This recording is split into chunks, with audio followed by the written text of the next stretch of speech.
बिहार के इस महाप्रलयकारी शोक को एक बार देखिए, जिस शोक का उदय तब हुआ जब वहां पर पूर्णिया के सांसद पप्पू यादव पहुंच जाते हैं।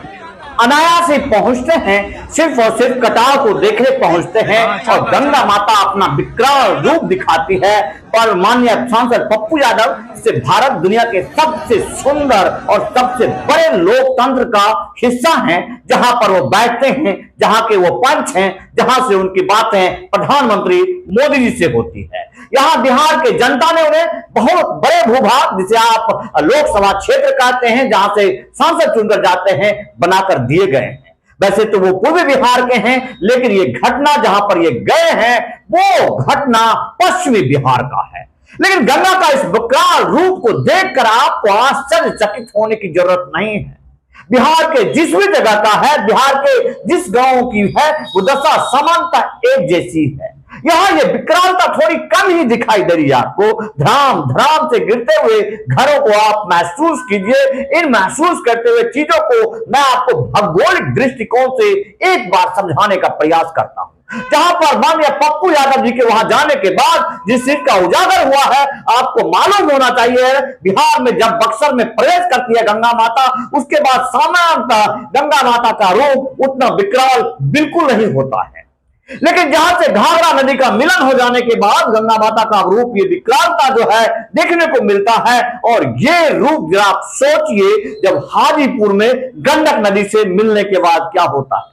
गंगा माता के स्वरूप का वर्णन करना मुश्किल हो जाएगा जब आप यही रूप बेगूसराय के क्षेत्र में देखेंगे, खगड़िया के क्षेत्र में देखेंगे, मुंगेर देखेंगे, नवच्छा देखेंगे, साहेबगंज देखेंगे, जहां पर गंडक नदी के बाद बूढ़ी गंडक के साथ कई छोटी मोटी नदियां इनमें जाकर के मिल जाती है। यह विकरालता लगभग 10 गुना तक बढ़ जाता है। लेकिन विकरालता नहीं दिखता है, वो हमारे सरकार की विकरालता नहीं दिखता है। बात इतनी से यहां पर कि चूंकि इस बार चुनाव है, चुनाव के माध्यम से बहुत सारे नेता आपको आते जाते दिखेंगे, लेकिन किसी की नजर चुनाव वाले लोगों की, जितने भी लोग बिहार के सत्तासीन होने वाले या विपक्ष में हैं, उन लोगों को किसी की नजर नहीं है। बिहार विधानसभा के घटनाओं को तो देखा आपने, किस तरह से आग लगी हुई थी। उस आग में एक बार भी बिहार के इस बाढ़ की चर्चा नहीं है। माननीय पप्पू यादव चूंकि बिहार के दशा और दुर्दशा से अवगत है, हर जगह जाते रहते हैं, इनको मालूम है कि बिहार की जनता या पूरे देश की आवाज उठाते रहने वाले लोगों की कोई पूछ नहीं होती है। लेकिन वहां जाने के बाद जो दशा और दुर्दशा आपको दिखाया उन्होंने बिहार की, एक बार मुझे लगता है तमाम लोगों को दिल्ली के उस सत्ता तक पहुंचाने की जरूरत है, दिल्ली के उस सिंहासन तक पहुंचाने की जरूरत है, जिनका नाम दामोदर दास मोदी है, जो बार बार बिहार में एनडीए की सरकार या पूर्ण भाजपा की सरकार के लिए प्रयासरत हैं, जो चुनाव की खबर आते ही बार बार बिहार की तरफ रुख कर रहे हैं। लाखों जनता की भीड़ देखकर उत्साहित होते हैं, गर्जन करते हैं।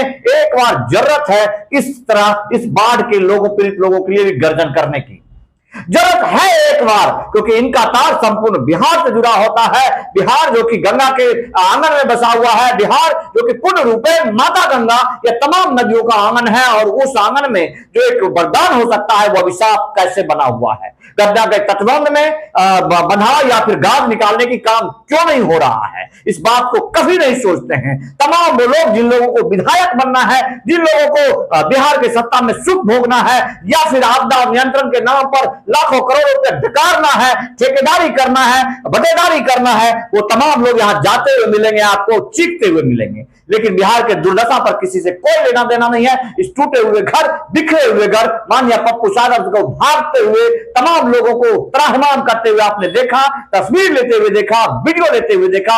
लेकिन ये तस्वीर बिहार के लगभग 80% लोगों की है। ये डर तमाम उन लोगों की है जो लोग हमेशा से गांव में ही रहते हैं, गांव में पलकर बड़े रहते हैं, भले वो पटना, बक्सर, बारा, बेगूसराय जैसे शहरों में रहते हैं। लेकिन इस त्रासदी को सबने देखा है, सबने महसूस किया है। आप भी बिहार के दर्द को महसूस कीजिए और ज्यादा शेयर कर मुख्यमंत्री के कानों को क्या परिस्थिति आती है, कुछ नहीं होगा।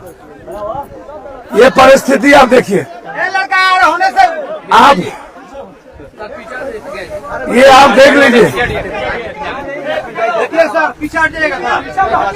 ये आप लोग हटिए, प्रेस आप लोग हटिए।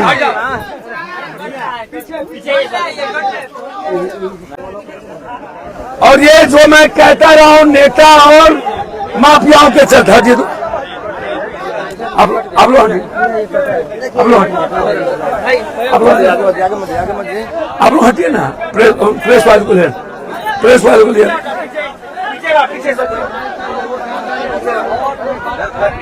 हमको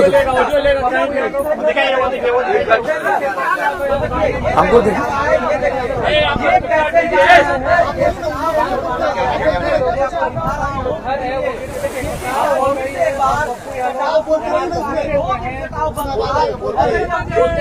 हैं जो पैसा के बदौलत मुख्यमंत्री बनना चाहते हैं, उनसे भी पूछेंगे आपको ये शाहपुर का गांव और आरा बक्सर की जिंदगी का पता नहीं चल रहा है। भैया आप हटिए ना चश्मा वाले भाई।